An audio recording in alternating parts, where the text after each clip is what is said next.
we were in Forbes and they called us Shark Tank 2.0. Forbes magazine was able to do a little skit on us, you know, Inc. magazine, Entrepreneur magazine. They liked what we were doing because a lot of people had the idea of having Shark Tank on an app, but what we did is we took some of the greatest technologies and entertainment factors and put them jam-packed into an actual app and platform. So you can see it as Shark Tank meets Kickstarter or Indiegogo meets online dating, all via live streaming.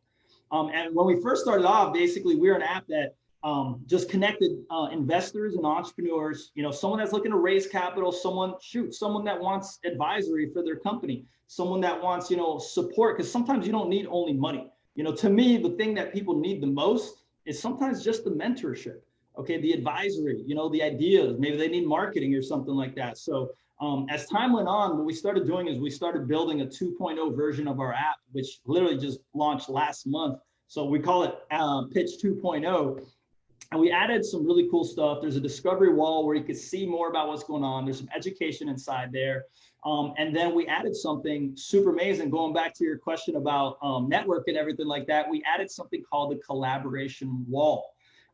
So we thought that was very vital because, you know, just like Facebook, you have so many different friends in there. You know, there might be some Facebook groups, but imagine a group that you could go inside, kind of like a Facebook, a little bit like a Facebook wall, where you can have conversations with entrepreneurs, current business owners, people that want to be business owners, investors and such, because people don't get it. Sometimes you have an idea that someone else believes in and they'll want to put money up for you, you know, like you never know. Like I've seen it happen, people with ideas on a napkin. Okay, literally, I've seen it. You know, I invested basically into a company. I think it was the beginning of last year. There was no business plan or anything. I just liked the idea a lot.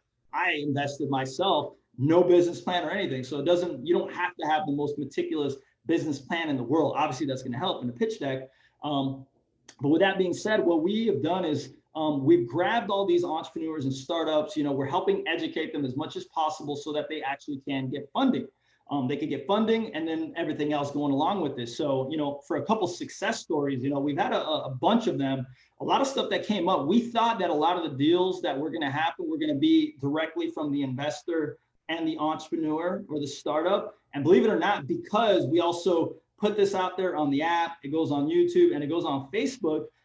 Most of the deals that are happening actually are happening from the crowd, which is the really cool thing about it because people are watching it. So the deals are coming from the crowd. There was a guy named Efren, and I think this was in 2018, if I'm not mistaken. And in 2018, he was able to secure, so he actually pitched Kevin.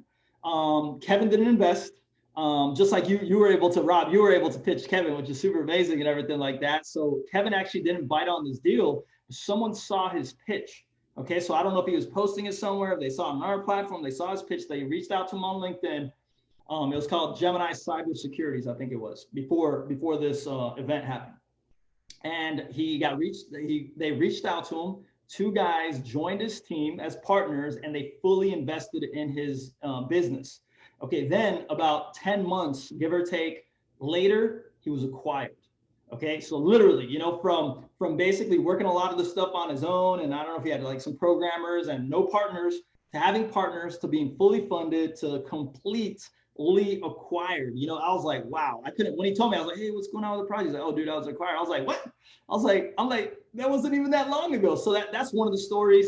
There was a lady, I met her again at the 10X conference. So she was able to acquire, I think it was Jim Parr. And her name of her business was actually called Boobalicious. It was actually deodorant for underneath, you know, like right there. And, you know, as a crazy outlandish idea, it was selling. You know, she got on Amazon and she's selling, and basically she got a deal from Jim Parr, and then now they're basically expanding the whole entire operation. So, you know, you never know when you come on our platform that you can have, you know, and for her, that deal actually wasn't even money. It was basically bringing on a partner / mentor, and he's helped her build out the whole digital part of her business itself. So sometimes it's not money that you need, it's having that partner that has the things that you lack.